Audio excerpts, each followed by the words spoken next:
गीता भगवान को शत शत नमन है और करोड़ों दंडवत प्रणाम है। उनका आज महासमाधि दिवस 7 जून को हम लोग मनाते हैं। उन्होंने पूज्य अम्मा जी को भी ज्ञान में लगाया और जब वे उनसे मिलने पुणे गए तो उनसे बहुत ही प्रभावित हुए और उन्होंने उनका जीवन भी ज्ञान में बना दिया। तो गीता भगवान गीत आत्मा का थे और वे एक बहुत ही प्रभावशाली व्यक्तित्व के रूप में हमारे सामने आए और उन्होंने अपना ही उद्धार नहीं करा, लाखों का उद्धार किया और आज भी कर रहे हैं। पूरे हिंदुस्तान में, पाकिस्तान में, जकार्ता, सिंगापुर, लंदन, पूरे ऑल ओवर द वर्ल्ड उनका ये ज्ञान जगह जगह लोगों को प्रभावित कर रहा है और प्रेम और ज्ञान की राह पर बढ़ा रहा है। कोई भी जब ज्ञान की राह में बढ़ता है तो उसके जीवन में बहुत कुर्बानी होती है, बहुत त्याग और तपस्या होती है। ऐसे ही गीता भगवान के जीवन में भी बहुत कुर्बानी, बहुत त्याग और तपस्या थी। दादा भगवान से एक बार हम लोगों ने पूछा कि गीता भगवान के साथ का आप अपना अनुभव बताइए, तो उन्होंने बस एक शब्द बोला, उसके जीवन का अनुभव था कुर्बानी। वो कुर्बानी की मूर्ति थे। उन्होंने हर बात में कुर्बानी करी। बोले वो मेरे माँ की झूठी थाली उठाती, उनके पैर दबाती, उनकी सेवा करती, सबकी सेवा करती और ज्ञान के लिए उसको जबरदस्त शौक था। मुझे भी उन्होंने ही, गीता भगवान ने, वो गीता भगवान को गीता भगवान ही कहते, गीता नहीं कहते। उन्होंने मुझे भी ज्ञान में लगाया। तो एक स्त्री जो है अपने पुरुष को लगा सके ज्ञान में, एक बहुत बड़ी बात है। तो गीता भगवान को इतना शौक था और इतनी कुर्बानी थी, इतनी तपस्या थी, इतना प्रेम था उनके जीवन में कि उन्होंने अपने प्रेम से श्याम दादा को भी ज्ञान में लगा दिया। उनकी एक खास बात थी कि वे हर परिस्थिति में सम शांत रहते थे। कैसी परिस्थिति आ जाए, कैसी भी हालत आ जाए, पर वे सम शांत रहते थे। गीता जो है उनके जीवन की हर परिस्थिति में चरितार्थ होती है कि कैसे पूरी गीता उनके जीवन में लगी हुई थी और गीता की व्याख्या तो इतनी सुंदर करते थे जैसे पूरा गीता का ही रूप हो। वे नम्रता और प्रेम की मिसाल थे। उनके जीवन में नम्रता इतनी थी कि अपने भक्तों से कहते थे कि मेरी कोई गलती हो तो तुम लोग बताओ, मैं अपने को चेंज करने के लिए तैयार हूँ। वो हर समय अपने को बदलने के लिए तैयार रहते थे। और एक हम लोग अपने को देखें कि कितनी ईगो होती है कि बिल्कुल हमको अपने को बदलने में कितनी मुश्किल होती है। तो गीता भगवान ही कहा करते थे, change yourself and the world is changed. तुमने अपने को बदला तो पूरी दुनिया बदल जाती है। वो हर समय अपनी आत्मा में स्थित रहते थे। देह का तो उन्हें भान ही नहीं रहता था। जब उनका शरीर बहुत अस्वस्थ हो गया तो भी डॉक्टर जब उनको देखने आता तो कहता मिरेकल मिरेकल और उनके पैर छूता। तो अम्मा जी भी के सामने की बात है। तो अम्मा जी से हम लोगों ने पूछा कि गीता भगवान का अनुभव बताइए, तो बोले वो हर समय अपनी आत्मा में रहते थे, हर समय अपने स्वयं में रहते थे। तो उनकी जीवन की खास बात थी कि वो स्वयं में रहते थे, मौन रहते थे, सेल्फ में रहते थे। तो उनके जीवन से हम भी सीखें कि कैसे वो हर समय सेल्फ में रहते थे और कैसे मौन रहते थे। अम्मा जी ने तो कहा था वो ओम में रहते थे। ओम में मतलब सेल्फ में रहते थे। अब नम्रता से उन्होंने सबको जीता, पूरे ससुराल के परिवार को उन्होंने नम्रता से जीता और हर किसी को उन्होंने ज्ञान में लगा दिया। अपने पति को, अपनी नंद को, उनके देवर या उनके श्याम भगवान के भाई को भी उन्होंने ज्ञान में लगा दिया। और उनकी भाभी सब उनको गीता भगवान ही कहते थे।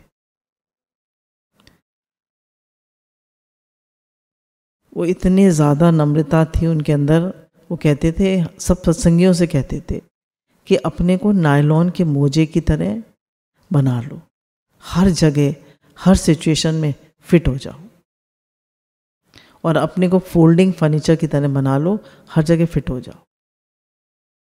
तो खुद भी वो इतने फ्लेक्सिबल थे, इतनी जगह जाना और सब जगह पूरे देश विदेश में ज्ञान फैलाना कोई आसान था?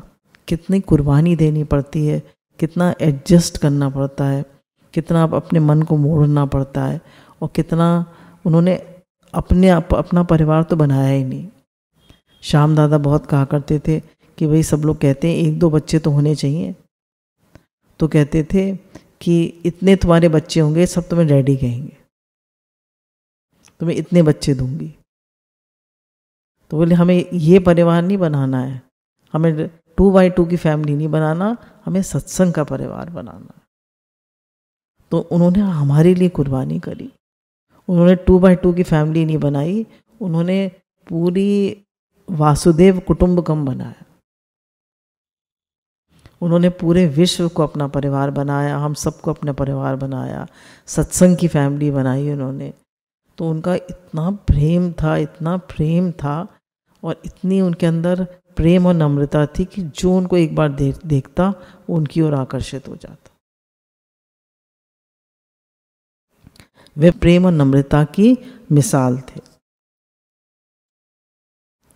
गीता भगवान खुद गृहस्थ में रहे और उन्होंने अपने प्रेमियों को भी सिखाया कि गृहस्थ में रहकर इस ज्ञान को आगे बढ़ाओ। और उन्होंने दिखाया भी कि कैसे सास की सेवा करके, नंद को प्रेम और ज्ञान देकर उन्होंने आगे बढ़ाया। आपको ज्ञान का जबरदस्त शौक था। जब आप शादी होकर बम्बई से लखनऊ आए तो पूरा घर का काम करके 3 बजे जब आप फ्री होते तो नीचे जाके बैठ जाते और दादा भगवान की कैसेट लगा दिया करते और अपनी डायरी और पेन लेकर बैठ जाते और उनके पॉइंट्स लिखते। तो जब कमल खिलता है तो भंवरे आ ही जाते हैं।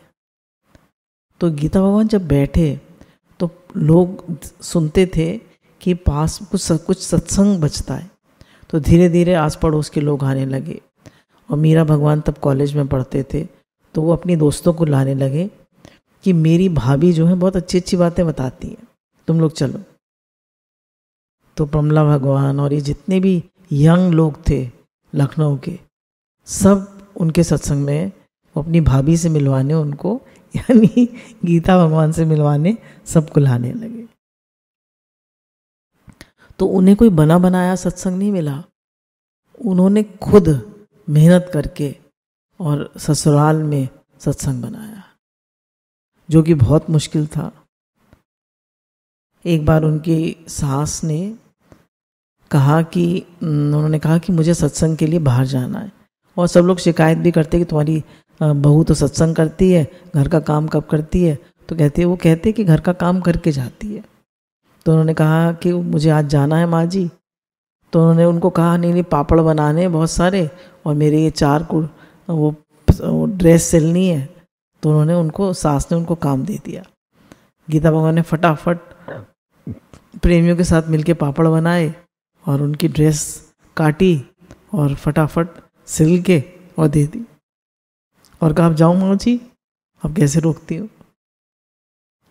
तो ऐसे प्रेमी थे और हर कार्य में ऐसे निपुण थे कि किसी को भी नाराज तो करते ही नहीं थे, हर एक को प्रसन्न रखते थे। और उन्होंने गृहस्थ में ये ज्ञान सिखाया, उनका गृहस्थ में रहकर सबको सेवा, प्रेम, नम्रता से प्रसन्न करके तब निकलो। गीता भगवान पूर्ण निष्कामी थे। उनका बस एक ही शौक था कि ये जो गुरु का ज्ञान है ये घर घर पहुंचे, घर घर में ज्ञान का दीप जले। और आज ऐसे ही हुआ कि हिंदुस्तान के कोने कोने में उनका ये ज्ञान फैला। और इसको पहले दादा भगवान के नाम से जाना गया और फिर गीता ज्ञान के नाम से जाना गया। गीता मतलब गीता ज्ञान के नाम से ही जाना गया। और उन्होंने इतनी कुर्बानी करी इसके लिए, इतनी कुर्बानी करी कि अंत में उनका शरीर काफ़ी अस्वस्थ हो गया और उनको कैंसर हो गया। इतनी मेहनत करी उन्होंने इस ज्ञान को घर घर को मंदिर बनाने के लिए, इस ज्ञान को सब में फैलाने के लिए।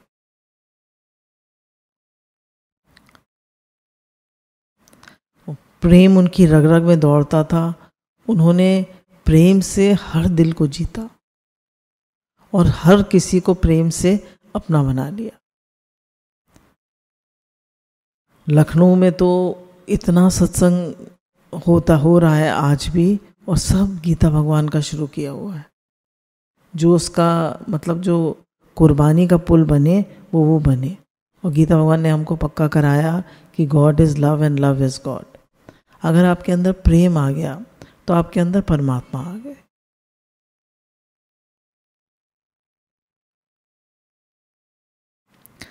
एक उनकी बहुत स्पेशल बात थी कि वो भजन इतना अच्छा गाते थे और भजन के साथ हारमोनियम भी इतना अच्छा बजाते थे।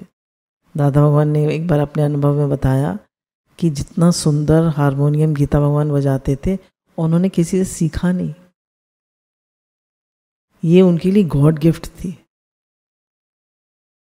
ये उनके लिए गॉड गिफ्ट थी। वे उनकी उंगलियां स्वतः ही हारमोनियम पे थिरकती थी और बोले आज तक उनके जैसा हारमोनियम बजाने वाला और भजन गाने वाला आज तक नहीं हुआ। और ये भी बहुत सुंदर मतलब प्रसंग है कि वो सत्संग में भी भजन गाने की वजह से ही आए। जब दादा भगवान सत्संग करते थे तो गीता भगवान नहीं आते थे, तो उन्होंने उनको कहते थे अच्छा तू आके भजन सुना जाया कर बस।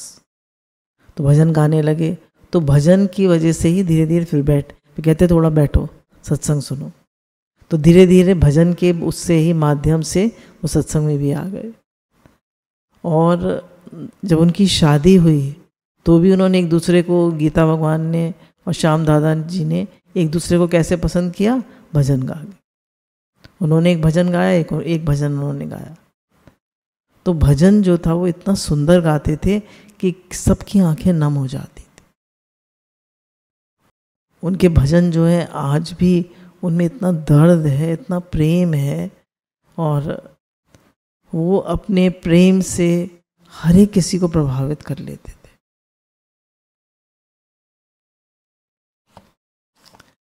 उनकी वाणी जो थी वो अचूक थी और उसमें उन्होंने हम लोगों को इतना कुछ सिखाया।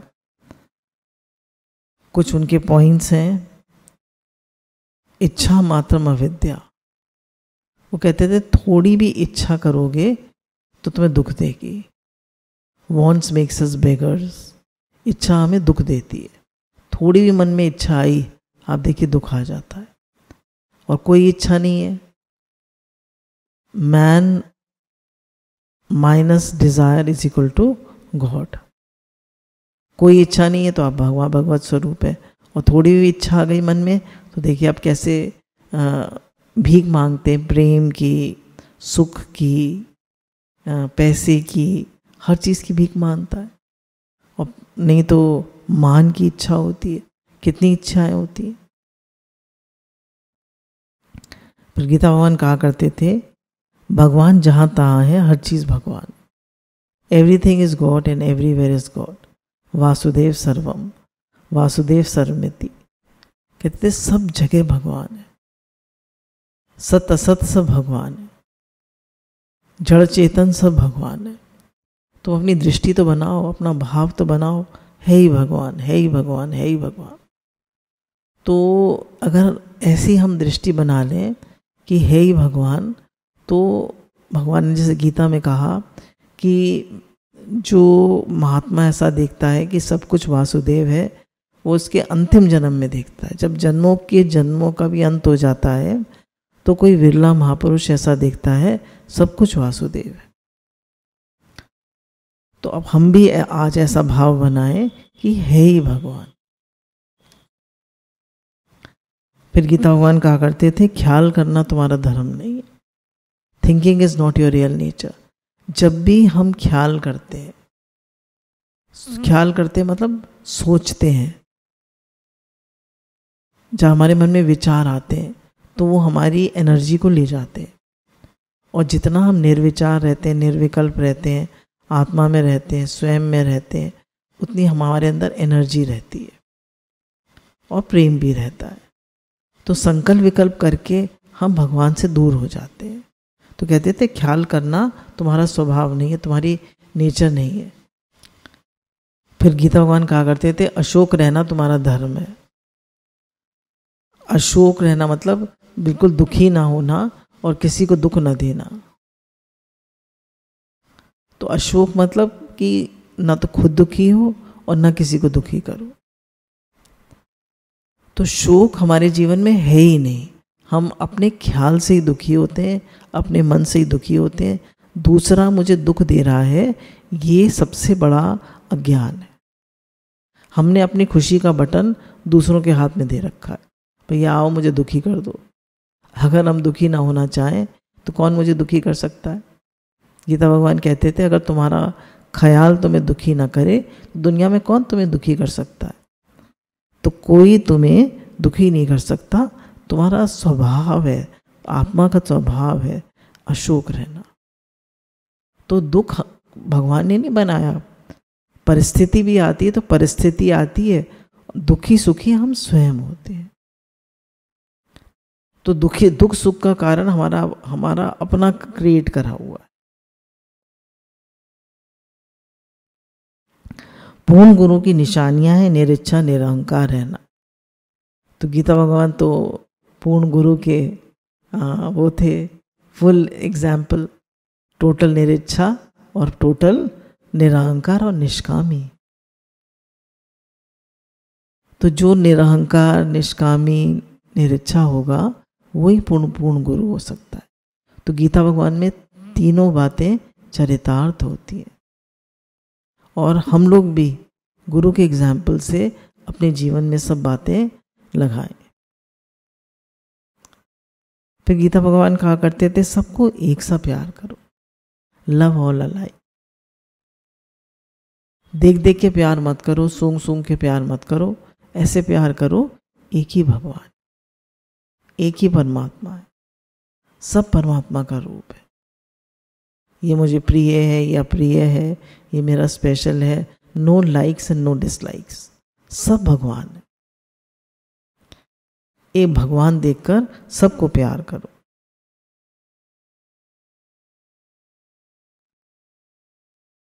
अपनी भूल निकालना ही बहादुरी है, अपने को सुधारे। गीता भगवान कहते थे दूसरों की भूल निकालना तो बहुत आसान है, पर अपनी भूल निकालना, अपनी कमी को समझना और अपने को सुधारना, तो हमें दूसरों को नहीं सुधारना, अपने को सुधारना। अपने को सुधारने से सब सुधर जाते और वास्तव में हम किसी को सुधार भी नहीं सकते। The only person we can change is ourselves. We cannot change anybody in the whole world. आप किसी को नहीं बदल सकते और आप सुधर गए तो पूरी दुनिया सुधर गई। आपको सब सुधरे हुए लगते हैं। क्यों? जो कमी हमें दूसरे में दिखती है वो कमी वास्तव में हमारे अंदर ही होती है। हमने वो अपनी कमी दूर करी तो वो कमी हमें दिखना ही बंद हो जाएगी। तो हमें दूसरे को नहीं बदलना, हमें सिर्फ अपने को बदलना है। Change yourself and the world is changed.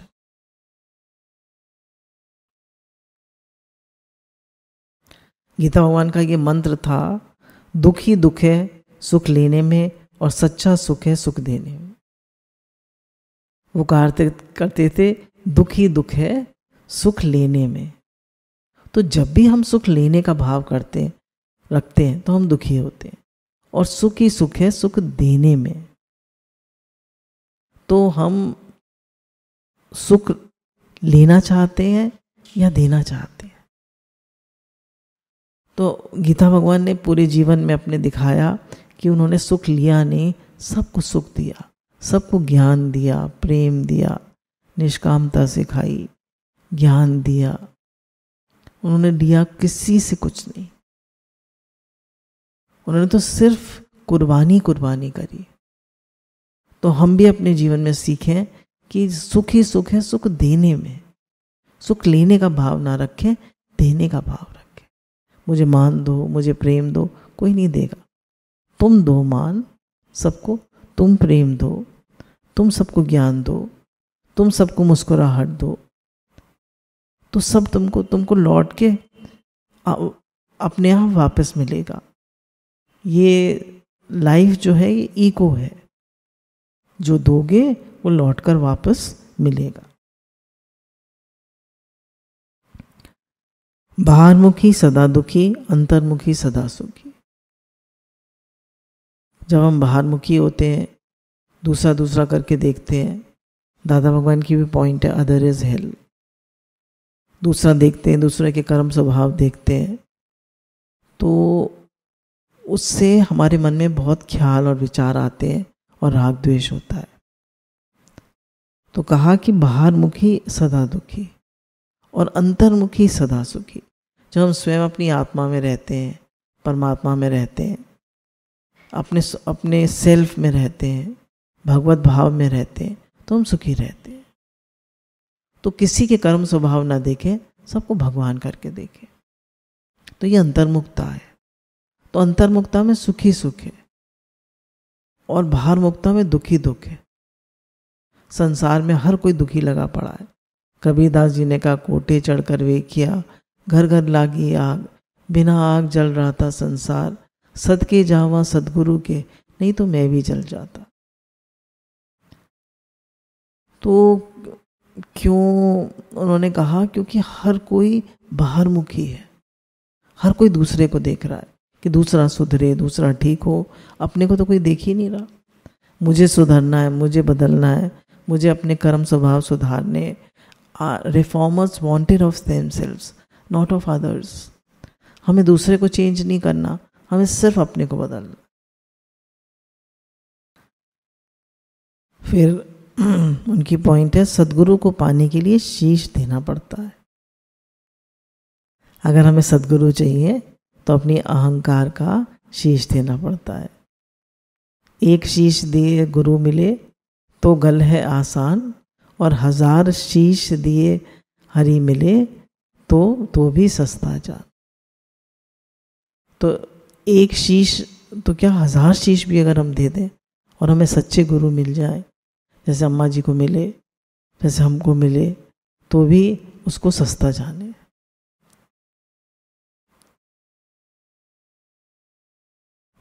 तो बिना अहंकार रखे हम ये ज्ञान नहीं ले सकते, है ना। अहंकार रखकर हम ये ज्ञान नहीं ले सकते। जब अहंकार को गंवा देते, गुरु के सानिध्य में अहंकार को गंवाना ही पड़ता है। हमें हाँ जी हाँ करके रहना पड़ता है। संसार में भी रहना है तो क्या एक वर्ड क्या सीख लेना चाहिए? हाँ जी हाँ। तो आप हमेशा प्रसन्न रहेंगे। फिर गीता भगवान ने हम सबको सिखाया कि गृहस्थ में कैसे रहो, मौन रहो। मौन सबसे बड़ा मौन है सोन। उन्होंने कहा जितना घर में बोलोगे, बोलत बोलत भय विकारा, बिन बोलत भय जय जयकारा। मौन रहने से हमारा जो जीवन है वो बहुत शांत सुखमय होता है। और जितना हम अंतर्मुखी होते हैं, कम बोलते हैं, उतना जीवन में प्रसन्नता रहती है, भगवत भाव रहता है। तो मौन रहे। बोलना बहुत सरल है और मौन रहना कठिन है। कम बोलें। आप घरों में चले जाइए, सारे दिन टीवी चलेगा या लोग बोलेंगे। तो कितने घर आपको ऐसे मिलेंगे जहाँ बिल्कुल मौन में कार्य होता है, मौन में कार्य चलता है। तो मौन रहना बहुत बड़ी चीज़ है। फिर गीता भगवान ने बताया कि कोई कर्म हमारे खाते में ना आए। कर्म तो करें पर खाते में ना आए, ऐसे कैसे हो सकता है? तो उन्होंने कहा निरिच्छा और निष्काम भाव से कर्म करो और उसमें कर्तापने का अहंकार ना हो, और कर्म भगवान को, उस कर्म का फल भगवान को अर्पण करो, तो हमारे खाते में नहीं आएगा। गीता भगवान ने हमको इतना कुछ दिया, इतना कुछ दिया। कितनी महिमा गाऊं, कितना करूं सत्कार, मेरी जिव्या एक तेरे गुण बेशुमार। तो उनकी जितनी महिमा करें, जितना उनके लिए प्रेम के आंसू बहाएं, उतना कम। तो 7 जून को आज ही के दिन उन्होंने, उनकी ज्योत ज्योत में समा गई और ओम की ध्वनि से और नम आँखों से सबने उनको विदाई दी। तो गीता भगवान को शत शत नमन है और करोड़ों करोड़ों दंडवत प्रणाम है।